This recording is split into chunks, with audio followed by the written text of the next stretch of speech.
દ્વારકાધીશ જય જય જય જય જય દ્વારકાધીશ. દ્વારકાધીશ સદા સહાય તે અને કૃષ્ણની લીલા અકરંપાર હોય.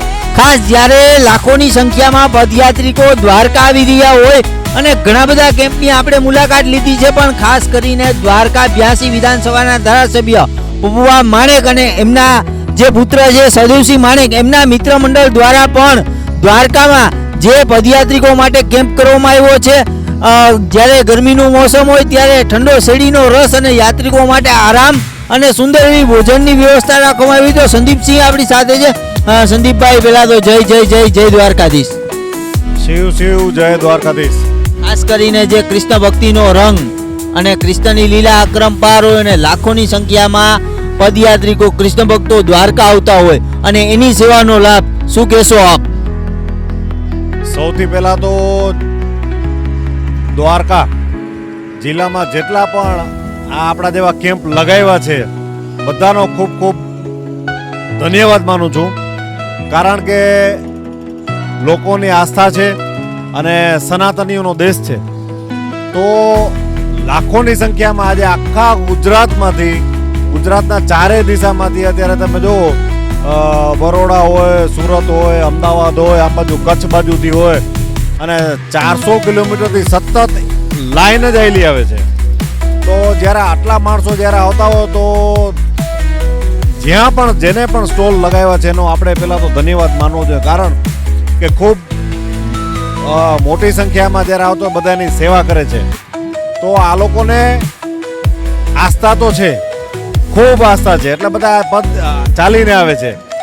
પણ રસ્તામાં હવે તમે જુઓ કે બધા આટલા સેવા કરે છે. કોઈક ક્યાંક જમણવાર કરતા હોય છે, કોઈક ક્યાંક આઈસ્ક્રીમ આપતા હોય છે, કોઈક ક્યાંક પગપાળાના તકલીફ હોય તો મેડિકલના કેમ્પ પણ છે, કોઈક પગ દબાવતા હોય છે, કોઈ મોટી ઉંમરના કોઈ માણસો તો એના માટે પણ સુવિધાઓ બધી રાખેલી છે. સુવાની વ્યવસ્થા હોય, મોટી કંપનીઓ છે એને પણ આમાં વ્યવસ્થાઓ રાખી છે. રિલાયન્સ જેવી છે. બધાએ આપણું જે તંત્ર છે એ તંત્ર તે પણ ખૂબ જાગૃત છે.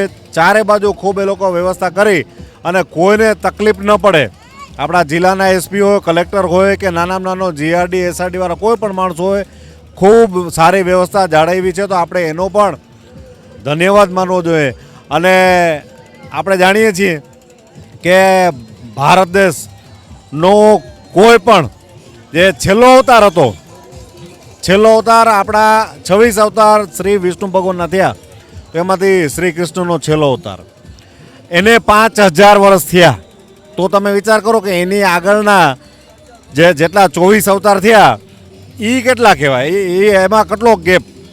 એની પહેલાં શક્તિ, એની પહેલાં શિવ. તો સનાતન ધર્મ છે જ્યારથી સૃષ્ટિ છે એની પહેલાંનો પણ આ ધર્મ છે. તો જ્યારે આવો હોળીનો પર્વ આવતો હોય ને સ્વયં કૃષ્ણ કનૈયો કે જેને આખા દેશની અંદર અને ખાસ ગોકુલ મથુરા જ્યાં એને આવા હોળી ઉત્સવો કર્યા હોય, આવી લીલાઓ કરી હોય, પછી ધર્મની સ્થાપના કરી, છેલ્લે એ દ્વારકામાં આવી અને બિરાજમાન થયા અને દ્વારકાની ભૂમિ સિલેક્ટ કરી. હવે અહીંયા જ્યારે આવ્યા ત્યારે એમ કહે કે આ વૈકુંઠનો ટુકડો છે, જ્યાં 60 કિલોમીટરનો કટકો હોય વૈકુંઠનો ટુકડો છે. હવે આનું તમને કહું કે આટલા માણસો જ્યારે ધર્મ કરે છે, ધર્મના કાર્યો કરે છે, જે પગપાળા જે યાત્રિકો આવે છે એની સેવા કરે છે, આટલા લોકો ચાલીને આવે છે. તો દેવભૂમિ દ્વારકાનું આ દ્વારકા ટુડેના માધ્યમથી કહું કે દ્વારકા તાલુકા અહીંયા બધું 4 ગણું થાય. અહીંયા પાપ કરો તો પાપ પણ તમારું 4 ગણું થાય અને પુણ્ય કરો તો પુણ્ય પણ છે ને 4 ગણું થાય છે.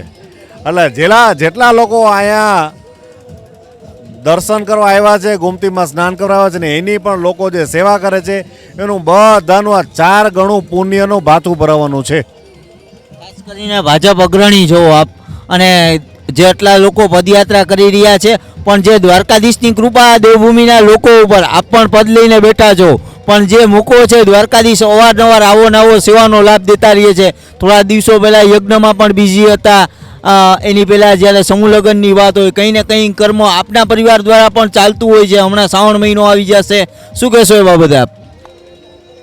જેમ હમણાં કીધું કે સનાતન ધર્મ છે, વિવિધ જ્ઞાતિઓની અંદર આપણે બધાએ સમાવેશ થયેલો છે. તો આ વટવૃક્ષ છે, એની નોખી નોખી ડાળખ્યું છે. પણ આપણો મૂળ શું છે? તો મૂળ છે ધર્મ.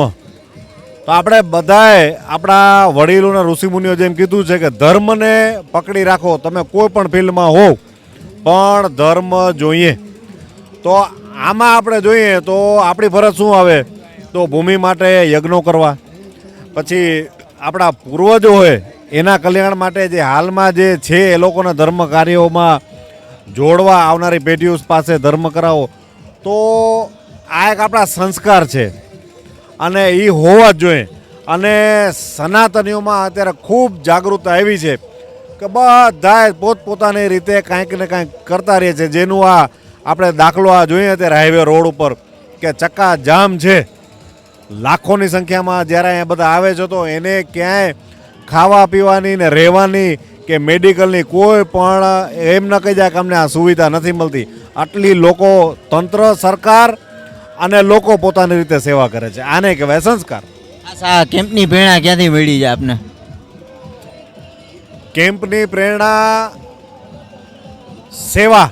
આપણા શાસ્ત્રો આપણને કહે છે કે સેવા એ પરમો ધર્મ. એટલે સેવા આપણે કરીએ, માનવ સેવા, એમાં બધું આવી ગયું. તો એમાં હવે સેવા ગોતવાની હોય કે તમે કેમ્પમાં આવે એની સેવા કરી શકો, યજ્ઞના માધ્યમથી કરી શકો, જમણવાર ક્યાં કરવા એના માધ્યમથી કરો, ગરીબ માણસની ધ્યાન રાખી, સમાજ કાર્યો કરવા, સમાજમાં કાંઈક ફૂલ નહીં તો ફૂલની પાખડી કાંઈક વાપરવું, ક્યાં કોકને શારીરિક તકલીફો, હેલ્થની હોય, એજ્યુકેશનની, કાંઈ પણ સેવા તમે થોડી થોડી કરતા રહ્યો, એ જ આપણી પ્રેરણા. એટલે આપણા શાસ્ત્રો આપણને સેવાની પ્રેરણા આપે છે. ખાસ આપણી સાથે હરેશભાઈ ભટિયા છે. હરેશભાઈ, એકવાર તો જય જય જય જય દ્વારકાધીશ થઈ જાય. જય જય જય જય જય દ્વારકાધીશ. ખાસ જે કૃષ્ણ ભક્તો આવી રહ્યા છે અને એની સેવાનો લાભ શું કહેશો આપ? બસ આ સેવા સંદીપભાઈ જેમ કીધું કે કેમ્પમાં માણસોની સેવા અથવા તો ગાયોની સેવા જેટલી થાય એટલી માણસોની સેવા કરાય. શિવ શિવ શિવ, જય જય જય દ્વારકાધીશ.